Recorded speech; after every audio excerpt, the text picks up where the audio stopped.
of the components of cars that bothers students the most is the belief that every question that the AMC comes up with is unique.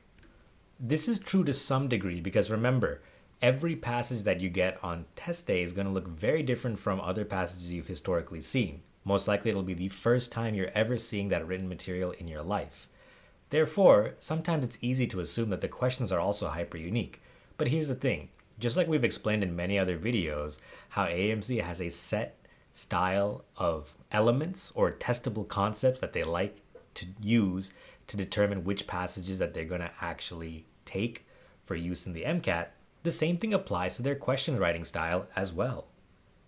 Remember, the AAMC's job as a professional test-taking company is basically to take a subjective section like cars and then turn it into a section that can be objectively graded. Because remember, regardless of how subjective the questions are, there's only one correct answer. Multiple answers aren't correct. And for cars to fit neatly on a bell curve, they need this objectivity. So why is that important and what does that tell us? It pretty much tells us that just like when AMC picks passages, the way they write questions also has a very routine and formulaic approach that the AMC uses to make sure that they have some form of standardization. One of the biggest issues that many students face is that they don't have a standardized approach for approaching cars questions.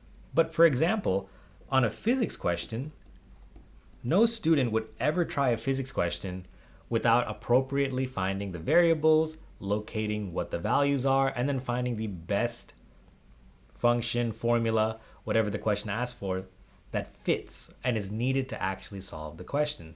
Whereas in cars, students assume just because it's completely subjective that there is no set standard way to approach questions. Well, here at MCAT Savior, we're going to vary from that a little bit because although you want to use a lot of critical thinking and reasoning in cars, there are ways to create a standardized and very effective manner of approaching questions in cars that will give you the greatest possible chance of succeeding. At MCAT Savior, we call this the Cars Answering Matrix. And unfortunately, we don't have time to explain it in detail in this video. If you're interested, you can find this free sample lessons as part of Module 0 of our MCAT Savior strategy course, which are totally for free. But let's go over some of the highlights. Basically, the goal of having an answering matrix like this is to essentially have a series of steps that don't necessarily solve the question for you, but give you the tools and resources to maximize your ability of solving them. And the key is, for many of the easy and medium questions, we're going to be able to answer them fairly quickly. Steps 1 through 4 are going to be used for those questions that are fairly easy and clear. What's most important is when the answering matrix gets to the higher order questions, the ones that have pretty much all of the answer choices are true in some way, and we have to find some way to distinguish between them. A lot of times when students get into situations like this, they tend to go with their gut response and ignore conventional strategy.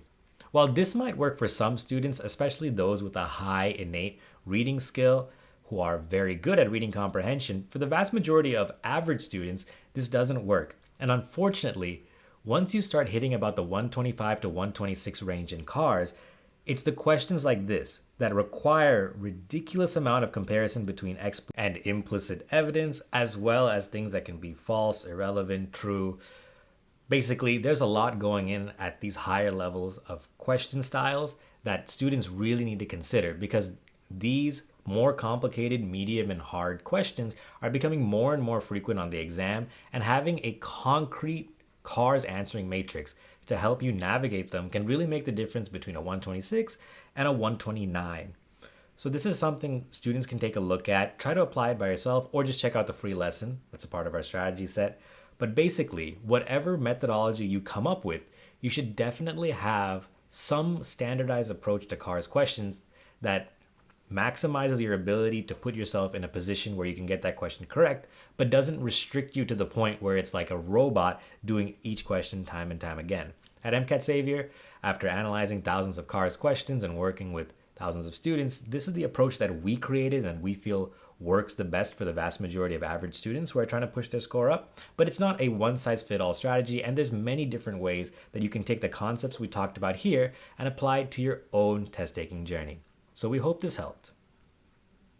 Alright, that was a complicated lesson. If you still need help, check out our full-length blog post that we linked in the video description, explore more of our YouTube channel, or just head on over to mcatsavior.com where you can get all of our strategy courses for free.